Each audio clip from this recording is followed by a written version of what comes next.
નમસ્કાર વંદન. આજે આપણે ગાયત્રી ફાર્મ હાઉસ રામસ્મૃતિ ઉપવનમાં પ્રકૃતિ કુદરતના ખોળામાં છીએ. અમે અમારી આ પર્સનલ ફાર્મ હાઉસ છે કે નામ રામસ્મૃતિ ઉપવન છે.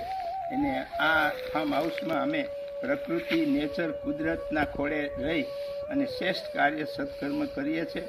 આપણે બધા જાણીએ છીએ જીવનમાં ઓક્સિજન વગર કંઈ ચાલતું નથી. એટલા માટે અમે અહીંયા ઓક્સિજન શુદ્ધ પવિત્ર મળે એટલા માટે અલૌકિક ચેતના જાગૃત થાય માટે અમે અહીંયા આજે ફાર્મ હાઉસ છે એ 6 વીઘાનું છે. એમાં 3000 ઝાડ અલગ અલગ વાવ્યા છે. એમાંનું એક જે અત્યારે ઝાડ હું જેમની પાસે ઊભો છું એ કપૂરનું, કુદરતી જે કપૂર આપણે વાપરીએ છીએ એ કપૂરનું ઝાડ છે. અને આમાં ફૂલ આવશે, એના ડોડવા આવશે અને એમાંથી પ્યોર કપૂર બનશે.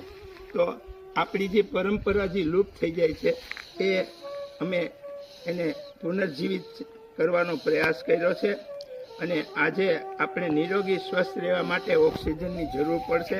તો આવતા દિવસોમાં આપણે બધાએ વૃક્ષ વાવવા જ પડશે. વૃક્ષ વગર આપણો ઉદ્ધાર નથી.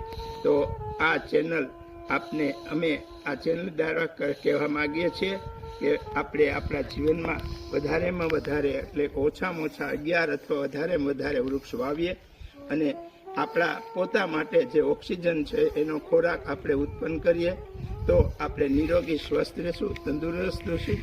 તો આજે અમારી આજે એક ટૂંકી વાત છે એ વાત આપને મગજમાં ઉતરશે. તો મારો આ જે ચેનલ છે ઓમ ગાયત્રી હેલ્થ ચેનલ એને સબસ્ક્રાઈબ કરજો, લાઈક કરજો, શેર કરજો. અને અમે અમારી અહીંયા ઘણી આ પ્રકૃતિ નેચર કુદરતના ખોળામાં રહેવાનો અમે ઘણો પ્રયાસ કર્યો છે. આ એક અમારો વિડીયો છે. પછી બીજી બાજુમાં એક 4 વીઘા જમીન છે એમાં પણ અમે આવી જ રીતે વૃક્ષ વાવ્યા. એની પછી એક અમારું બીજું ફાર્મ હાઉસ છે એમાંય પણ આવી જ રીતે વૃક્ષ વાવ્યા. અત્યાર સુધીમાં અમે 7500 ઝાડ વાવ્યા છે અહીંયા. તો આપને આપણે બધાને શુદ્ધ ઓક્સિજન હવા મળે એટલા માટેનો અમારો આ પ્રયાસ છે. તો આપ અમારી આ ચેનલને સબસ્ક્રાઈબ કરજો, લાઈક કરજો, શેર કરજો. અસ્તુ.